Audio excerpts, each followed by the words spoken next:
មួយរយៈពេលកន្លងនៅសប្បាយទាំងចិត្តទាំងកាយនាងមកជាមួយនឹងបងដែលបងនៅក្រៅប្រទេសជាជននឹងតើប្រវេសនឹងធ្វើពួកខ្ញុំនឹងមានអារម្មណ៍ដូចជាអ្នកពិសេសជាបងតែងតែចង់មានពេលវេលារាក់ទាក់ជាមួយនឹងនាងខុសដែរឬទេបើសិនជាសន្តានាទៅតាមចម្រៀងតាក់ទងជាមួយនឹងនាងហើយលំទៅនឹងសំនៀងបងយកវេលាបងទាំងអស់ស្វែងរកចិត្តមិនលំអៀង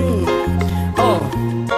ពេលដែលបងដែលនឹងនាងហាក់មិនដូចជាមានលៀបនាងថានាងចាប់អារម្មណ៍ទៅសៅបុរសណាដែលសុភាពហើយបងឲ្យបងមិនដាក់សុភាពគឺសាគាត់តែ gangster shit បើសិននាងចូលចិត្តសំដល់លទ្ធប៉ុន្តែជាភាពបងមានមោទនភាពដែលបានអូនដែរជាមួយនឹងបងពួកយើងទាំងពីរនៅនេះបង្ហាញថាអត់មានជាប់ចំណងរីករាយបានបីត្រកងមិនមានអ្នកដាក់ដំណំសូមអរគុណដល់ពិសេសដែលនាងមិនចិត្តបើភ្លើងបៃតង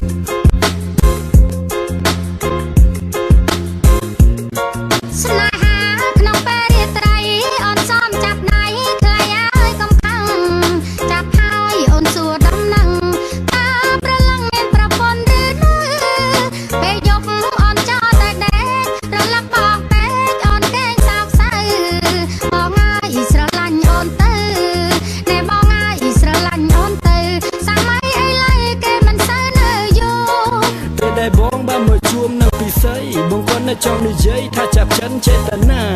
បើសិនជាអាចបានកំដរជាមួយនឹងអូនយំនឹងណាថ្លៃជាយំដំបងនាងថានាងកេងស្រមៃរៀងរាល់រាត្រីចង់បានបងជាគូសង្សារអូននឹងបានសម្រេចដោយក្តីប្រាថ្នាជុំបុរសដូចជាបងនេះធម្មតាចំពោះរូបបងវិញគ្មានបញ្ហា